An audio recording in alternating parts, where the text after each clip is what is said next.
We took it all. We brought them to our land. An endless night, ember hot and icy cold. The rage of the earth. We made this curse.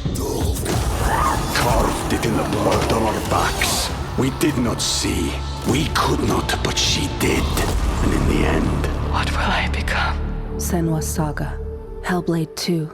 Play it now with Game Pass. You're listening to A Way with Words, the show about language and how we use it. I'm Grant Barrett. And I'm Martha Barnett. A palindrome is a word or a sentence that can be read forwards and backwards, like race car, for example. Spelled the same way both ways. Do you have a favorite palindrome? No, but there used to be a Twitter account called Palindrome Tweet. They stopped tweeting in 2010, but it's still a load of palindromic sentences they have there. Oh, cool. Like, cigar, toss it in a can. It is so tragic. And that whole sentence is a palindrome. That's fantastic. Or wonton on salad, alas, no, not now. Those are good. Yeah, they are. I think my all-time favorite used to be sit on a pan, Otis. But I have some new favorites now. Oh, I see. And these are from a contest run by one of the world's top palindrome writers, Mark Saltveit. How do I get that job? I have to know. actually be interested in palindromes. Yeah, well, you can read his magazine, which is called The Palindromist. And every year he offers the Oscars of palindromes. And there were a whole lot of categories this year, but I wanted to share a couple of them. These are from the short palindromes category. Okay. And I think you'll appreciate these. The one thing that I like about these is that they all have titles. It's not just the palindrome, but a title to sort of help you understand. So here's one of the winners. It's Espresso Rescue. That's the title. Had a tonic? Cup of cappuccino. Ta-da! That works, true. right? That's totally what happens with espresso, right? You're like, suddenly I'm alive! Totally, for me. But here's my favorite. This one is called Election Dilemma. Okay. No one to vote no on. No one to vote no on. Right? Yeah, how many elections has that absolutely been true? Every election. I don't want to vote yes. I want to vote you suckers out. Let's leave the chair empty for a while. Well, I have lots more palindromes to share, but I will do that later in the show. And in the meantime, we'd love to hear your stories and thoughts and comments about language. Call us 877-929-9673 or send your questions about language to words@waywardradio.org. Hi, you have a way with words. Hi, Martha. It's Adriana Glover calling from Chula Vista, California. Welcome to the show. How you doing there? Yeah, what's going on in Chula Vista? So a little bit of background. I'm Mexican, fluent in English and Spanish. My husband is Creole, and I sort of not very diligently am attempting to raise my daughter bilingual. So I didn't really expose her to, 100% Spanish like some parents do. She was around it, but not 100%. So now she's in dual immersion school, and recently I kind of had a moment where I'm like, oh my gosh, I think she actually might start being bilingual. And so what happened was, usually when somebody, thinks in English, they'll like hurt themselves or drop something and they'll say, oh, or they'll say, and so my daughter dropped something and she said, ay. And I'm like, that's what I say when I'm thinking in Spanish. So I didn't know if there was something to that, to say I and E when you drop something or make a mistake versus O and which is what I guess somebody would say in English. We could probably kind of predict the future for your daughter if she continues in this school. She probably will never be perfectly bilingual in both languages unless she gets complete immersion in both languages for long periods of time. So it's cool. She's going to continue to do what she just did when she dropped something on her foot or whatever it was that she did. She's going to keep borrowing from the most memorable parts, at least as far as her education and her life goes, from these different languages and using the term or expression that fits the circumstances and first pops into her head. And sometimes there's no rhyme or reason to that. And she'll slowly find that behavior modified by what you do and your husband does and what her classmates and her teachers do. And so she's going to develop this little kind of bilingual idiolect of her own, where her bilingualism is going to be a little different than the person next to her, because there's no such thing as like exact bilingualism where two people share exactly the same level of bilingualism unless they're in exactly the same circumstances. So, right, and even for me, I mean, English is still my strongest, but I still have a pretty darn good level of Spanish. Yeah, if you want to really get her bilingualism to be strong, take her for a couple months in the summer to Mexico and just dump her right into the environment with family and friends. That's what they did to me. Exactly. Yeah, there we And go. it worked, huh? It's a great model. I highly recommend it. But the same also holds true for the English. If you want her to have that really strong English, she needs to spend a couple months each year in a completely English language situation with friends and family, people that she loves, and this kind of off and on of these two languages will keep reinforcing month in and month out. And your question was that moment when she said "ay" rather than "uh-oh" or something, was that a sign of her incipient emerging? bilingual? Yeah, I would think so. It is a Or little bit, thinking in Spanish. Yeah. I mean, that was my experience when I lived with an Argentinian for many years. I would start to do things like that and without thinking. You would adopt the behavior of the people around you, right? Yeah. Yeah. Is it true incipient bilingualism if you're using an interjection? I don't know. We do know that interjections are taught. They're not actually instinctive. You don't come out of the womb with these interjections. You learn them like you learn words. And so she learned this interjection from somebody who speaks Spanish. It could have been you, as her mother. Oh, yeah, it was me. I'm the queen of I and E. There we go. And Queen of I and E. I also thought it was interesting that number one, they're both vowels. And number two, like, why do you say O and in English and I and E in Spanish? I don't know if you guys have that information or if it's just, I don't know, more common. There's a lot been written on this, and we could spend way too long talking about it. But Charles Darwin actually was one of the people who wrote about this, and he talked about the natural fear response, for example, shapes the muscles of the face in such a way most humans will make the same fear response face, that if they're issuing a sound from their mouth, it is likely to sound similar no matter where they are, what languages that they speak. And this is oversimplifying, but generally that's true. So the fear response sounds do kind of tend to be the same in all the languages. The surprise response sound tends to be the same in all the languages, but they're modified by the lexical inventory that the person has at their disposal. And they're modified again by what they learn and hear from the people around them. Yeah, she's hearing her mom do that. So she's not, so I isn't some kind of gut instinct kind of thing that popped out of the lizard part of her brain, you know. It's nothing like that. It's I wouldn't say lizard. I was thinking Mexican, but okay. No, I was just talking about that primitive part of us, that part part that's still worried about the wolves, you know. Yeah. I just thought it was. I mean, I was very pleased with it. I was very excited that she was, because you have a split second to make a sound like that when you drop something or when something doesn't go your way. So I was very happy to see that it wasn't just, oh, mommy wants me to translate red into rojo now, Exactly. Right. And that's a really nice moment. I mean, it reminds me of the moment when they first learned to read. My son went through this, and the utter delight my wife and I had when my son just started to learn, just reading because he wanted to. And you're like, oh, yes, it's working. It's working. Right. Well, thank you so much. I love the show. Keep doing what you're doing. And I always have a question when I hear the show, but I guess I'll have to pace myself. Well, Adriana, thank you for calling, and keep us up to date on how she's doing in the bilingual school, all right? Awesome. I will. Thank you so much. Thanks care for now. calling. Bye-bye. You too. Bye-bye. Bye. We'd love to hear your stories about your experiences with language and learning them. Call us 877-929-9673 or send them an email to words@waywardradio.org. Hello, you have a way with words. Hi, I'm Nell Bedsoe from Alabama, and being raised in southeast Alabama most of my life, I heard my mother and other women refer to children that were misbehaving as having hissy fits, but it was usually just with the females. I don't ever remember they saying, the girl would be crying and just stubborn and everything, and I just wondered where that saying came from. Nell, is it, from Alabama? Yes. Where in Alabama are you? I'm in Abbeville, Abbeville. Well, Abbeville, welcome to the show, Nell. This is I used this when I was growing up. Hissy fit, Martha. Sure. I was raised in Missouri. Mm-hmm. You knew this in Kentucky, then, Martha. It's just not Southern, huh? Oh, well, it is mostly Southern. Yeah, and Missouri is kind of a half and half state. Yeah, I mean, I was raised in Kentucky, but I guess that's north of Alabama. So I guess I'm sort of like. Do I sound like a Yankee to you? Yeah, a little. But I heard you were from Kentucky. Yeah. Get her tipsy and it really comes out. Now.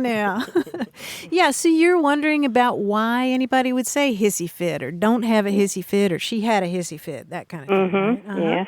We suspect that maybe it's a form of hysterical. Oh. So a hysterical fit. Yeah. Crying And the women ranting always have that, don't they? The women?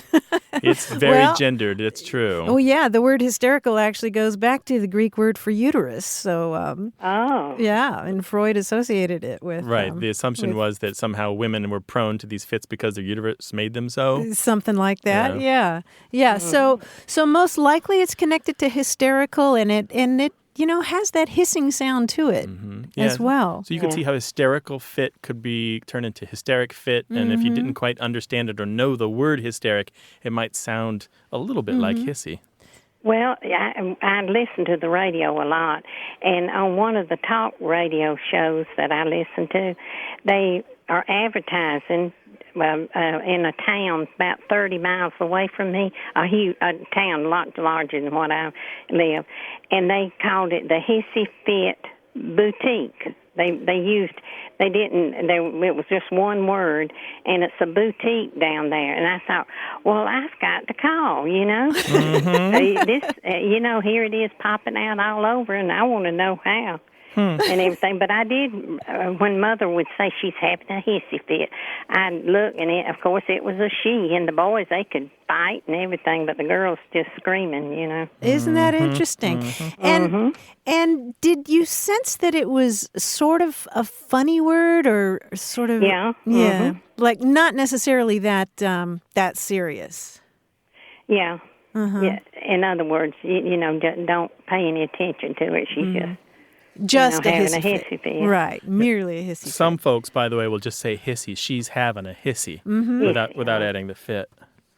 Oh, well, I'm glad we're not the only ones that do that down here. It's pretty widespread. It's mainly Southern. The first uses pop up in Texas in the 1930s, although it's certainly older than that. Yeah. So what do Yankees call it, I wonder? Well, you just might pitch a fit. Pitch a or fit. throw a fit. Yeah. Without the hissy in there. But I like the hissing sound in there. Yes. Nell, you are a delight. We appreciate your calling. Thank you. Thank y'all, and keep the good work up. I enjoy it. Oh, it's our pleasure. Bye-bye now. Okay. Well, if you're like Nell and there's something you came across that just will not leave your brain, come drop it on us. 877-929-9673. Email words@waywardradio.org.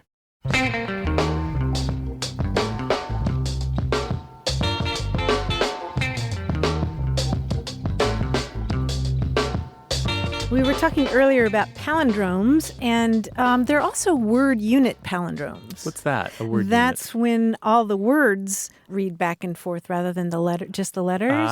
Do you know I see. what For example, here's one called Cold Feet at the Altar. Say I do? What do I do? What do I say? If you read that backward, word by word, it works the same way. We talk about more than palindromes on this show. Anything related to language, linguistics, speaking, and writing, give us a call, 877-929-9673, or send an email to words@waywardradio.org. How is the language that your family uses connected to the larger history of English? Find out as A Way with Words continues.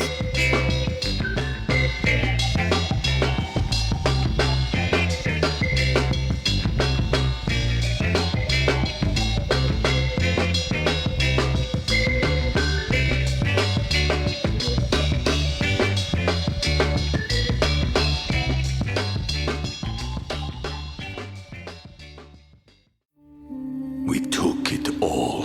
We brought them to our land. An endless night, ember hot and icy cold. The rage of the earth. We made this curse. Carved it in the blood on our backs. We did not see. We could not, but she did. And in the end... What will I become? Senwa Saga. Hellblade 2. Play it now with Game Pass. You're listening to A Way with Words, the show about language and how we use it. I'm Grant Barrett. And I'm Martha Barnett, and joining us on the line from New York City is our quiz guy, John Chinesky. Hello. Hey, John. Hello, Grant and Martha. Here What's up, I am. buddy? Yeah, here in New York City. Did you guys see Frozen? Yes, I did. Yeah. No, I haven't seen it yet. Yeah, the Disney you movie. should see it. Yeah, I really liked it a lot. It was great. The music was fantastic. I actually met the composers, Bobby Lopez and Kristen Anderson Lopez, the other nice. day. Yeah, they're super great. I liked the song "Fixer Upper." Do you remember that song, Grant? No, how does it go? He's a bit of a fixer-upper. It's when the Yes, trolls that's right. are trying to fix up Anna and Kristoff because they're sort of his parents, and they're sort of trying to extol his bad virtues 'Cause they're and say, trolls. what the trolls say. They say how he smells and how he looks to this and to that, and they say, well, that maybe the way to fix him is to fix him up with you. Which is great. It's just a sweet song. Now, it occurred to me that maybe they might have better luck if they had stressed other kinds of things that Kristoff could have been. That's sort of going around a ways to find a concept for a puzzle, but here it is. Instead of a fixer-upper, maybe he's played a key defensive position on the Kingdom of Arendelle's baseball team. He's a bit of a center fielder. Maybe that would have worked better. Okay. So, 2 words. Each one ends in ER. Okay, that's what I Yeah. need There we to hear. go. That's why I went all out and called this puzzle Blanker Blanker. Okay, there we Not go. fixer-upper, but Blanker Blanker. Okay, here's our first one. Maybe Anna wants children and would be impressed to hear that Kristoff is a state-certified caregiver who takes minors into his home. He's a bit of a... Foster father. Yes, foster he's a bit of a foster father. father. Got Very it. good. Okay. This one will work. Maybe Anna is concerned about radiation. It might come in handy that Kristoff begins to click whenever there's radiation about. Geiger counter. He's a bit of a Geiger counter. He's a bit of a Geiger counter. So you want that guy around, yeah. Well, look, we're open-minded. Maybe she likes a guy who rebels against typical male-female societal roles. Gender bender? Yeah, he's a bit of a gender bender. Why not? Anna probably wants a guy who's employable, right? Well, Kristoff can write code. He knows Java, C++, Perl, and Visual Basic. He can get an IT job easy. He's a bit of a... He's a bit of a computer programmer. Yes, very good. He's a bit of a computer programmer, so good for him. Maybe Anna wants a guy who's at the center of everything. He may not be the queen of Arendelle, but he's the guy who divides up all the political influence among the ruling class. Gee whiz. Oh. What's another word for influence? Power broker. broker? Yes, he's a bit of a power broker. Nice. Now, government work is very secure. Kristoff is really good with that sled. Maybe he can make sure the mail gets through on time every day. Something, Oh, by the way, not all of these are two-syllable words. Like something deliverer? no, this is what my dad was for more than Letter 40 carrier. years. Oh, letter Yes, carrier. he's a bit of a letter carrier. Good. Now, maybe what's most important to Anna is his attitude. Maybe she will like that Kristoff is always up for anything and totally throws himself into anything she suggests, sort of like an animal with a strong work ethic. Eager beaver. Yes, he's a bit of an eager beaver. Hey, look, when times get really hard, when winter hits and they can't grow crops, someone has to go out and get food somehow. Kristoff still has all those primitive skills. He'll keep them fed. Hunter-gatherer. Yes, he's a bit of a hunter-gatherer. Now, let's face facts. You never know when that sister of hers will make it snow. It may win Anna over to know that Kristoff is particularly skilled at meteorology. Weather forecaster. Yes, he's a weather forecaster. Now, you know what? I hate to do this, but maybe Anna should find another guy. It seems that Kristoff is not what he seems. He seems strong and powerful, but in the end, he can't stand up to a challenge. Let's see. These are harder than I thought. Yeah. Yeah, really. It's a very lighthearted quiz, but there's a pretty strong... Something So he's quitter? He's wussy. No, this is a Weakling? phrase that means, here, let's say a phrase that means someone who seems very powerful and can fight, but in the end, it just crumples. Oh, paper tiger. Oh, Yes, very very good. good. He's a bit of a good. paper tiger. And that is our blanker quiz. Go see Frozen, Martha. Yeah, I'm it's- an eager beaver. It's one of Yeah. the better Disney movies in a long time. Some Yeah, really I really great liked it a lot. performances musically. It's got an ending which is outside the usual Disney kind of paradigm. A little bit of the same stuff. Love will save the day, but still a good movie. Okay, I'll see you guys next time. Okay, great. Thanks a lot, John. We'd love to hear your stories about language. Call us 877-929-9673 or send them an email to words@waywardradio.org. And if you just can't wait, find us on Facebook and Twitter. Hello, you have a way with words. Hi, Hello, who's this is Rabia. Hi, Rabia. Where are you calling from? I'm calling from Richmond, Virginia. Welcome to the show. How can we help you? Oh, well, I've been thinking of this word, and I thought I would give you guys a call about it. So my question is about the word Google. And I wanted to know that if this word existed the pre-internet era, and if so, what was the meaning of this word at that time? And, I did Google the word Google, and I could not really find a clear-cut answer about this, so I just thought I'd give you guys a call. It involves a couple of different stories. First of all, it involves a professor at Columbia named Edward Kastner, who back in the 1940s wrote a book called Mathematics and the Imagination. It's a book that is written for a lay audience, and in fact, it was so popular that it became a bestseller. And Really? Yeah, and it's a fun book. It's actually easy to read, and it's got a lot of humor in it.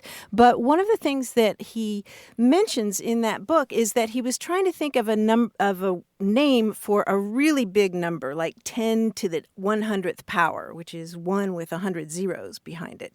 And he was Oh, wow. Yeah, he was Okay. he was trying to come up with a word for this really big number. And so he turned to his nephew, who was about 8 or 9 years old, his nephew Milton, and said, "What should I call this number?"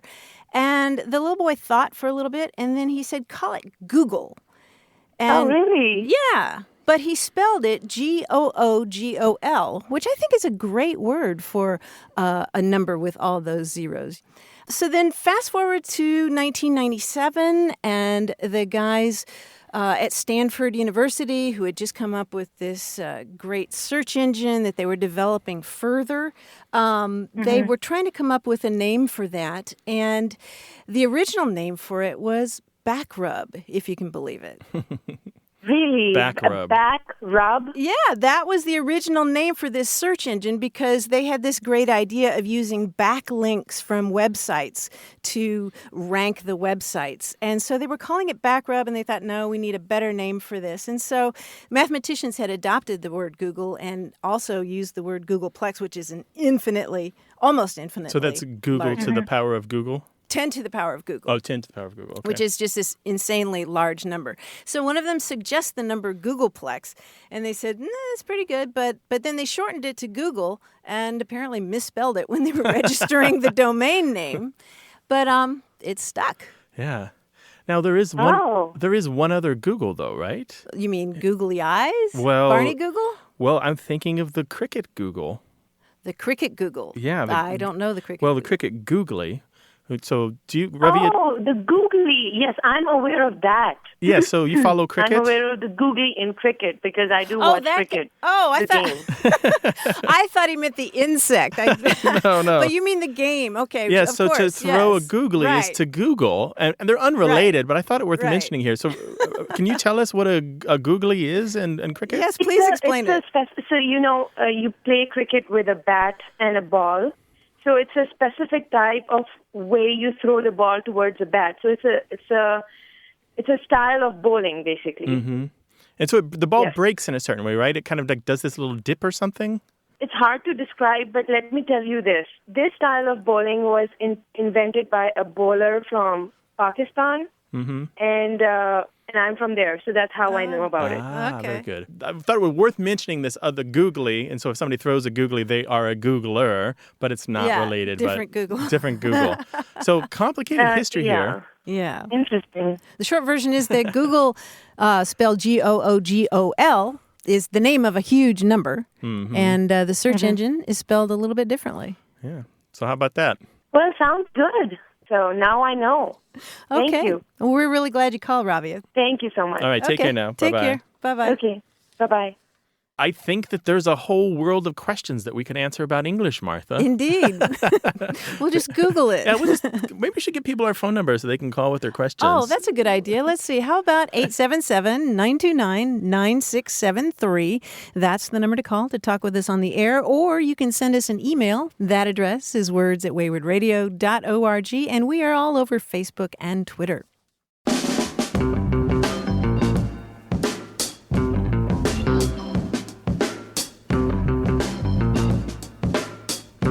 Here's another winning palindrome from the contest run by The Palindromist, The Palindromist. the magazine at palindromist.org. Mm-hmm. And this one also has a title, and it's a word unit palindrome. It's called The Difference Between My Boss and My Therapist. Doors open to forward maneuvering. Past my inbox. Remember to work, she says. Now focus. Focus now, says she. Work to remember.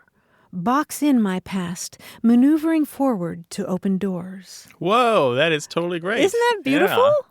So I assume that they come up with the title after they come up with the palindrome. I think so, yeah, to kind of explain it. Do you have a favorite palindrome? Maybe like go hang a salami, I'm a lasagna hog? Call us 877-929-9673 or send it an email to words@waywardradio.org. Hello, you have a way with words. Hi there. My name's Ken. I'm calling from the bucolic, quiet corner of Connecticut, Ashford, Connecticut. The quiet, bucolic corner of Connecticut. Which corner is that? The northeast, northwest? The official quiet corner is the northeast. It's also the last green valley where from space you cannot see any lights from like just south of Worcester to just down to about Mystic, Connecticut. Wow, cool. that does sound bucolic. I'm surprised as close as Connecticut is to the metropolis. No light pollution, huh? It's a rural area. It's, there's like 4,000 people, 4,500 people in the town. Okay, We're not kind of much to spread do, out. so you called us, huh? Well, for quite a long time now, I've had some angst about the use of the word persons when the word people would seem to be the more appropriate choice. So, for example, I've always wondered why Barbra Streisand then didn't sing persons who need persons are the luckiest persons in the world, if that were correct. Mm-hmm, good point. I've spent a lot of time in, like, church settings. I work for a major deity here in Northeast Connecticut. A major deity, did you say? Yeah. Is that an insurance I'm an ordained minister, so I spent a lot of time in church. What? You're an What? ordained minister, or you work for an insurance company? Which is it? I do both. Oh, okay. All right. Historically, I worked for. I've been ordained since 1980. Okay. But I ran away from the church about 7 years ago. I've found my way back recently, but I'm sort of a missionary to the insurance company. As a minister, you were talking about persons versus people. Well, yeah, and so in the church, they were in the 70s, they were sort of being hip, and they'd say folk. They talk about the folk, the church folk, and then they got a little in the 80s and into the 90s, and right up to now. They're using things like persons. Would the persons who are going to be baptized come forward? Oh, Would really? the persons who are going to join the church please come forward? And in liturgy and in writing and stuff, I've seen this frequently. And every time I see it or hear it, it's like nails on a chalkboard to me. Mm-hmm. So about 10 years ago, I wrote to Gina Barreca, who is a professor of English at the University of Connecticut, and a neat person and a personality. And she has a little column in the great metropolitan newspaper here in Hartford. And I said to her, Gina, what's up with this persons versus people thing? And all she did was write back saying, if persons were correct, the Constitution would begin, we the persons. Mm-hmm. And so, but that didn't answer my question. And so I thought maybe since you folks had a way with words, you could help me. That's so interesting. I hadn't heard it used in connection with the church. I'm surprised, really, given what we know about persons typically being corporate and kind of legalese. Yeah, and legalese. Kind of official sounding, kind of authority-based. Well, church. I guess you might... in elevators, Yeah. This elevator holds 13 persons. Right. Elevators. That's a good example. And persons is a bit more formal and, as Grant said, specialized. You think about the Missing Persons Bureau and that kind of thing. But otherwise, people is a much more natural use, I think. There was a quote-unquote rule that was floating around for a while that said that if you could count the number of people in the group, then you should use persons if it's a really small number. Like there are 5 persons at the bus stop. But that was a manufactured rule that was rarely embraced and probably never really caught on. Yeah, it's one of those things that has to do with just the native ear and the feel, and I'm completely with you on this, Ken. The adaptation of the legalese, I think, is a piece of it, as I've come to understand it. But another thing, to me, it just sounds snooty. I don't know.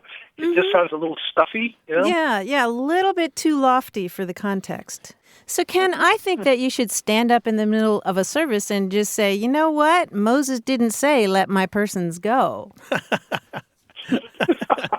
Right? Well, I think that would work. Let my persons go. Yes. Into this bucolic valley that you just yes.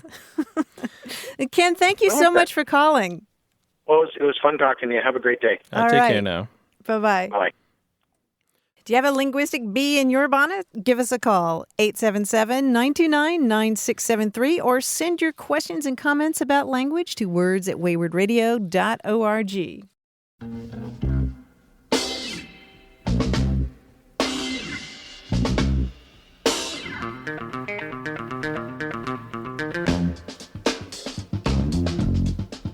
Grant, I have some slang for you. Do you know what a Hollywood entrance is?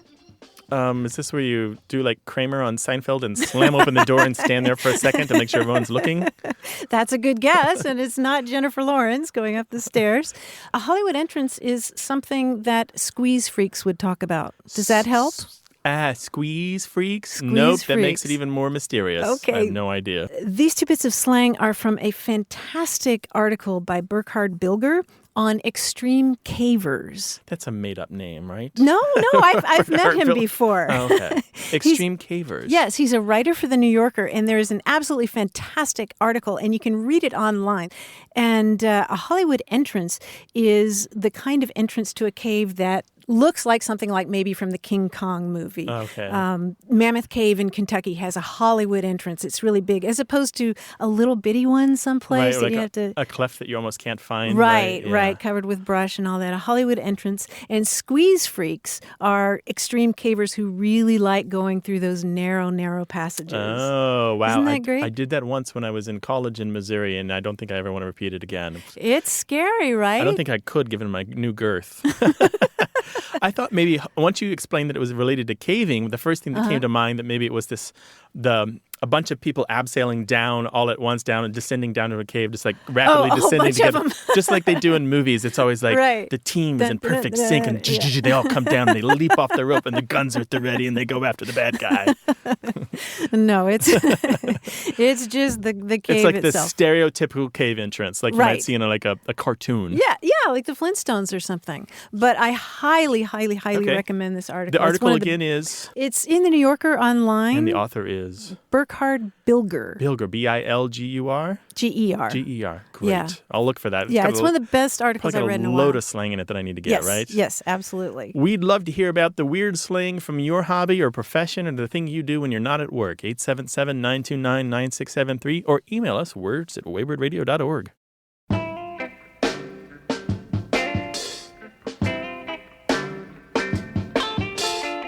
More stories about what we say, how we say it, and why we say it. Stay tuned.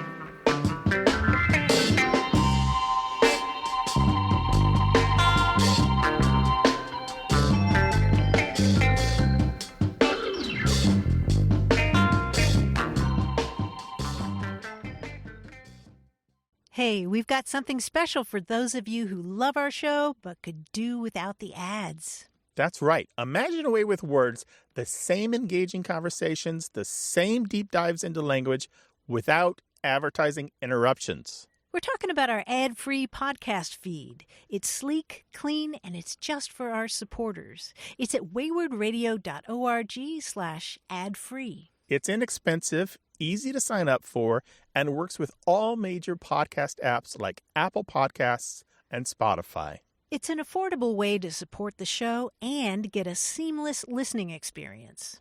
And if you're feeling generous, why not give a subscription to another Away with Words fan? That's waywardradio.org/ad-free. Sign up today. Your support means the world.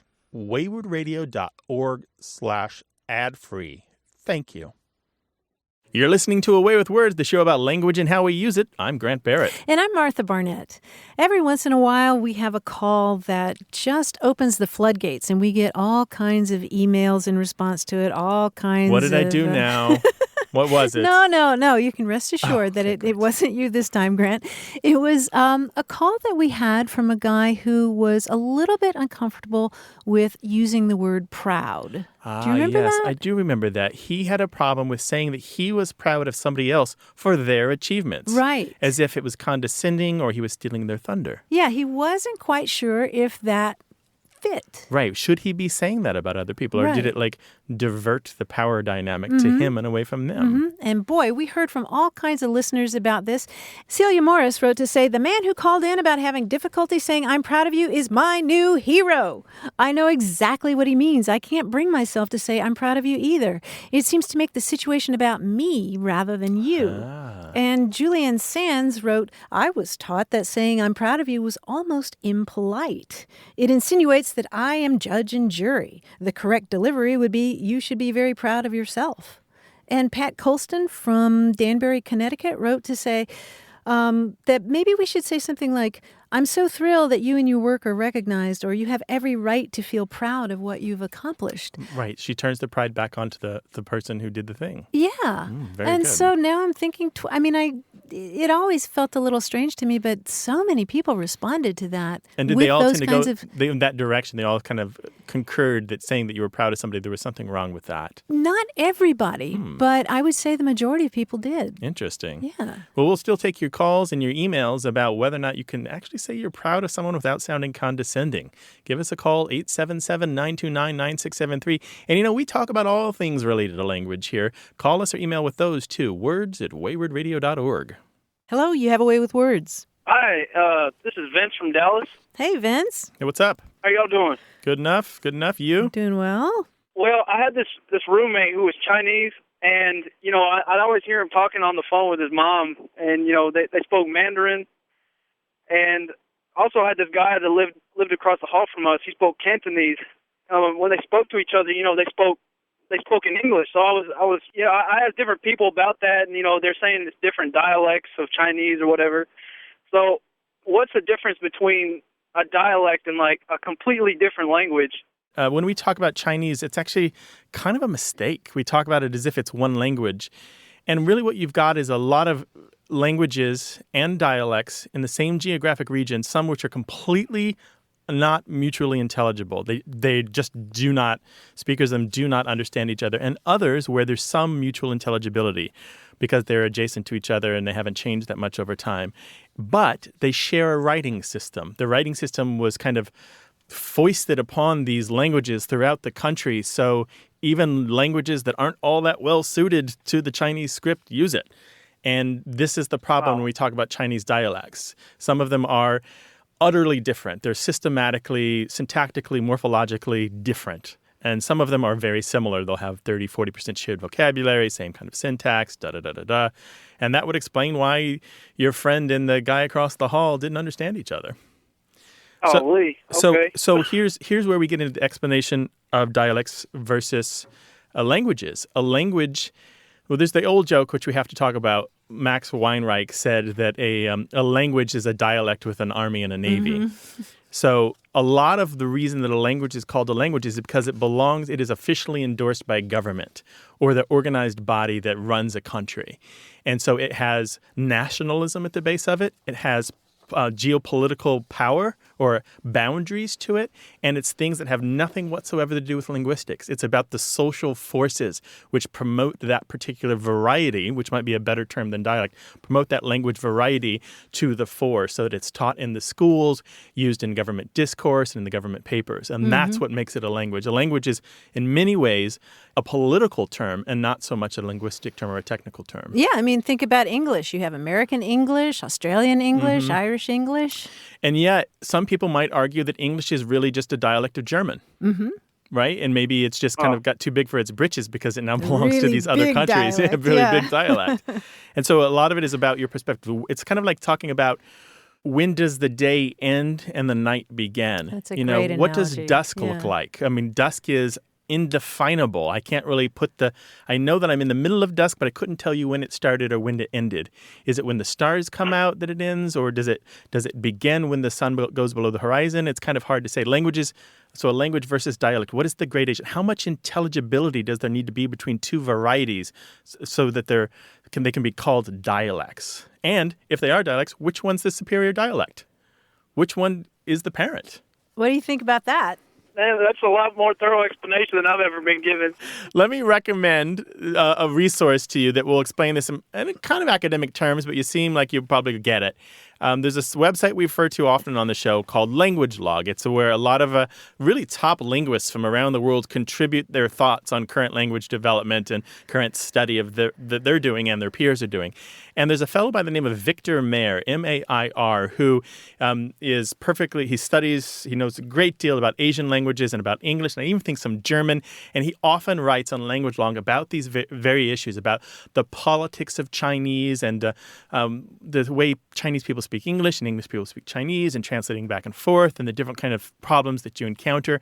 Look for his name, Victor Mayer, M-A-I-R, on Language Log, and just kind of browse his posts on Chinese, and I think you'll really start to understand some of what we were talking about here today. Thank y'all so much. Y'all did a great job. Our pleasure, Vince. Thank you for a really interesting question. Yeah, it's a great question. The answers only come when somebody asks us something really kind of revealing about language as a whole. Well, say hi to your roommate. Yeah. Okay. All right. Take care now. All right. Thanks, Vince. All right. Bye-bye. Yo, bye.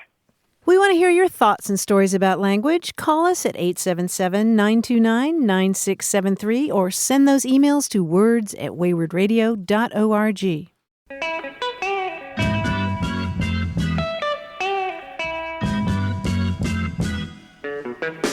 One theory of language suggests that there should be a word for every concept. We'll never get there. Right. But I found a word or phrase for a concept. If you take an 8.5 by 11 sheet of paper and fold it in half and then fold it in half again. Do you know what it's called? Folded piece of paper. Well, a quarter fold, maybe. But it's also called a French fold, which I did not know. French fold? Yeah, and I don't know why. Oh, I thought that would be how you make your bed or something. French fold. Yeah. Well, French, usually in English, when we have terms with the word French, it's usually naughty. Except for French dry cleaning. Right. Or the other people's, Yeah, other people's, but it's called a French fold. So that's a quarter folded sheet of paper. Huh. Who knew? Yeah, who knew that? What did you just learn that you want to share with everybody? 877-929-9673. Email words@waywardradio.org. Hello, you have a way with words? Hi, this is Susan from San Antonio, Texas. Hi, Susan. Welcome to the show. Hello, Susan. What's cooking? Hello. How you doing? Good. What can we help you with? So I am a chemistry professor, and I frequently encounter a compound called phthalate, which is spelled PHTHALATE, and it has a lot of related compounds, things like phthalic acid, phenolphthalein, and naphthalene. And this is the first time I'd encountered a word that has PHTH right next to each other. So I was wondering if you could tell me where that came from, or if there are other words that have that combination. Ooh. Yes, there sure are. I mean, part of what you're dealing with there is that so many words in chemistry come from ancient Greek, right? There are actually several words, a handful of words in English that have that same PH-TH combination. I don't know if you wear glasses, but if you did, you got them from your ophthalmologist, right? Oh, that's true, yeah. Yeah, it's just not that uncommon in ancient Greek to have the PH-TH right next to each other. It's the letters phi or phi, like in Phi Beta Kappa, and theta, which is, the oval with the line across it. Phi and theta. Yeah. You have, in English, ophthalmologist. You have, actually, the Greek word for leather is diphthera, which gave us the word diphtheria. Diphtheria is the way you pronounce it, because part of the characteristics of that disease is that you get sort of a leathery membrane in your throat. So diphtheria comes from the Greek word for leather. And then in linguistics, we have diphthong, which is from Greek words that mean two voices. Two voices. Yeah. So, Susan, what words are you encountering it in? There's a class of compounds that are called phthalates. Phthalates, okay. Mm-hmm. And So what do you use? it's kind of at the beginning of the word. What are they known for? What are their primary properties? What would we know about them as non-specialists? My guess is that the original name that it came from was naphthalene. Mm-hmm. And naphthalene is a compound that was you can isolate from oil and gas, but it's the compound that's in mothballs. Ah, okay. Sure, yeah. Right. That's where people might know it from, yeah. Yeah, so that puts us on another path. We know that naphtha's got some roots in a variety of ancient languages related to tar, bitumen, things like that, black sticky substances, and goes back probably as far back as the written record goes, right? Yep, way back. Because it was one of those things that was recorded, and remember that the first writing isn't love letters, it's inventories. Inventories of like supplies. Right. So it goes way, way back there. And that's pretty cool that we've got this root in modern English words that goes back thousands of years. Thousands, yes. Now, one of the questions our students often have is how you pronounce that, because sometimes people just abbreviate the PH as a P. Mm-hmm. So they would say naphthalene as opposed to naphthalene. Mm-hmm. Yeah, I could see people easily leaving out that H. Yeah. Yeah. Just like an amphitheater instead of amphitheater. Yeah. Yeah. That one's gaining ground, so I wouldn't be too much of a stickler about it. All right. Cool, Susan. Drop us a line sometime, all right? Thank you. Helium, neon, and argon walk into a bar, and the bartender says, "Hey, we don't serve noble gases here." They show no reaction. Terrible stuff. Oh, terrible. Terrible. I'm sure there's more. You look like you have more. A neutron walks into a bar, orders a gin and tonic, and asks the bartender, "How much?" The bartender replies, "For you, no charge." Oh, gosh. Terrible stuff. 877-929-9673. Email words@waywardradio.org.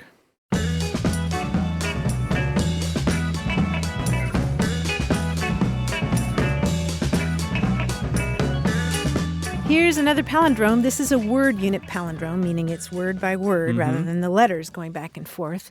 This was a winner from last year's palindrome contest. And I should say that you can find all these winners at palindromist.org. This one is untitled, and it's a word unit palindrome. You swallow pills for anxious days and nights, and days anxious for pills swallow you. Ooh, right? Yeah, that's some serious stuff there. That's vivid. Call us with your language questions, 877-929-9673. Hello, you have a way with words. Good morning. This is Brian Moore. I'm calling from Fairview, Texas. Hi, Brian. Welcome to the show. What's up? Well, I've got an expression that my dad used to use, and I don't know where it came from or to whom it refers, but the expression was, when he was adamantly opposed to something, he would say something to the effect of, "I don't care if it harelips the queen." I don't care if it harelips the queen? Exactly. And so this is a defiant statement, right? Yes. Interesting. There's a lot to be said about this. Yeah. 2 questions for you, though, Brian. One, did you ever ask him where he got it, what he meant, what he was up to when he was saying that? I did not. Did he kind of have that wink or that glistening eye, the twinkle that showed that he was being funny or ironic? More so than adamantly opposed. Okay, very good. So it's not like he standing in front of a judge in a court saying, "I protest, Your Honor." No, as a matter of fact, my dad was an attorney. Ah, there we go. Okay. All right. Well, this particular expression, the best part of it, when we get to digging out kind of the whole story here, is the verb to harelip. And in case people aren't really familiar, because it's apparently less common than it used to be, a harelip on a person is when you were born with this congenital defect of the upper lip, usually around the philtrum. That's that little divot between the two sides of your upper lip, like under the nostrils. There's a split there, and usually it's corrected very early on in someone's life now with surgery, and if there's a scar at all, it's almost invisible.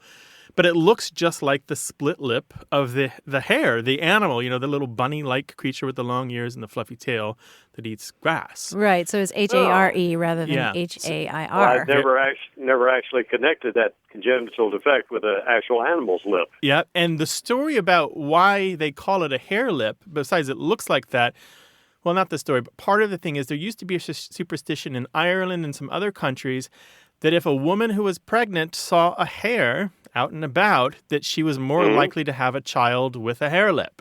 And in some places, if a woman saw any kind of animal, her child was likely to be born looking like that animal. So stay away from the horses, I guess. And so what we find then that this is associated with also a little bit with the devil and some other superstitions. The hare was known as an animal that brought bad fortune. And it's kind of the opposite of the lucky rabbit's foot, which is really interesting to me.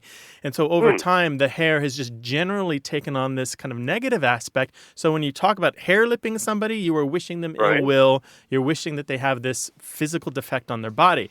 But it's not just the Queen who got this message. I mean, I've got a whole, you can dig this out for yourself, but harelips the president, harelips every dog in Texas, harelips every cow in Texas, harelips the state of Texas, harelips the Pope, harelips the nation, harelips the governor, harelips all of Arkansas, harelips the whole county, harelips the South, harelips everybody from here to Georgia, and harelips all the cats in Grimes County, wherever that is. And Charles Augustus Lindbergh and Franklin Delano Roosevelt, and I don't care if it harelips the world. There's another one I've seen. So this is a notion of defiance, which I'm going to do this regardless of what the consequences for other people or somebody important or somebody august. Yeah. And you'll notice here that in the list that we read out, there's definitely a Southern kind of, a Southern notion to this. It's very colorful. Much a Southern American term. This is not the kind of thing that is all that common in the North. Well, we should point out, too, that many dictionaries will tell you that the term harelip itself is offensive or somewhat offensive. Right, yeah, exactly. Right. Well, I got to tell you, Brian, that's everything I've got on harelips whoever, Brian. As Martha noted, though, it's not the most sensitive of expressions because this is, we try to be fair and nice about such things, so... Obviously. Be careful with it. it. And I don't think he ever used it with any animus at all. I think it was just a funny expression that was part of his background. Mm-hmm. Very colorful. Brian, thank you so much for calling. Well, thank you all so much. I really enjoy your show, and I'm glad to see that someone has picked up the gauntlet after John Chiardi's absence from NPR. Oh, he was my inspiration back in the day. I loved listening to him. Mine as well. Thanks, Brian. Well, Brian, good words to you. I'm John Chiardi. Thanks, and you too. Great success. Bye-bye. Bye-bye. Bye-bye. Well, we love those colorful expressions from the South, don't we, Grant? We love colorful expressions from anywhere. That's true. Well, we'd love to hear yours. Call us 877-929-9673 or send it to us in email. The address is words@waywardradio.org. Things have come to a pretty pass. That's all for today's broadcast, but don't wait till next week to chat with us on Facebook and Twitter, and you can find us on iTunes or SoundCloud. Check out our website, too, at waywardradio.org, where you'll find a dictionary, a newsletter, mobile apps, and a discussion forum, and you can listen to hundreds of past episodes for free. You can leave us a message anytime at 877-929-9673. Share your family stories about language, or ask us to resolve language disputes at home, work, or in school. You can email us, too. That address is words@waywardradio.org. Our senior producer is Stephanie Levine. The show is directed and edited this week by Tim Felton. We have production help from James Ramsey. A Way with Words is independently produced and distributed by Wayward Inc., a nonprofit supported by listeners and organizations who believe in lifelong learning and better human communication. This show is coming to you from the Track Recording Center at Studio West in San Diego, California. Thanks for listening. I'm Martha Barnett. And I'm Grant Barrett. So long. Bye-bye. And I like tomato, potato, potato, tomato, tomato.